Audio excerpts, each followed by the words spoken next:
issues. Mature Shepherd says that those words aren't much consolation at this point. We know that anything that is just said is just words. If you're serious about it, you'd put in writing. Up to today, we have never gotten a letter, any correspondence in response to our letter from the Prime Minister, the Minister of Labour, or anyone. And so we accept that we are the underdogs in this. It's good that if he said it and he sticks to it, that would be good, but how would he know if he has never reached out to us to know where we stand? So it would therefore mean that he keeps talking only with Mr. Glenn Smith and knows through Mr. Glenn Smith, or knows through the manager of Heritage Bank who is impacted, and would know through Central Bank who has a regulatory role in this all.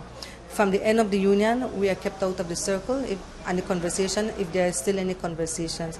But that does not make us feel depressed or bad, because at the end of the day, it is recognized that in our country, those who offer their labor are the ones who make this economy work.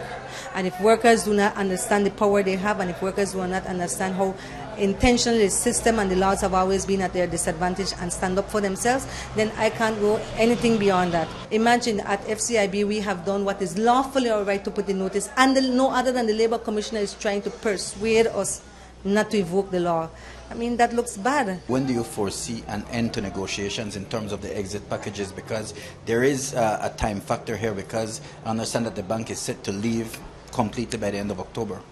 You know more than us than the date, because although we've pressed at our meetings with the bank to give us a date, tell us when they're leaving, they refuse to give us. They say that they themselves don't know, which we don't believe, although we've heard they've given a target date at the central bank. The bank, CIB, has not negotiated in good faith. We can list the whole track record of their bad faith. From the time that they knew they would leave, and we wrote them, all of that, the whole fact that they operate in secrecy, there's no disclosure, and then the one thing that the workers try to put on the table that is their right that they try to use, they try and push for it to be removed and for us not to protect our rights under the law. Imagine, it shows only bad faith. And if they don't come to the negotiating table, come next week, Monday, which is a slated date that we agreed to with the Labour Commissioner, and you all know because the Labour Commissioner went on air and said it, we said it, that that's the date. They've never refuted it. The two dates set with the Labour Commissioner was the 28th of September and the 5th of October. If they don't come to the negotiating table, it's just proof to this whole country and the world that they've never acted in good faith.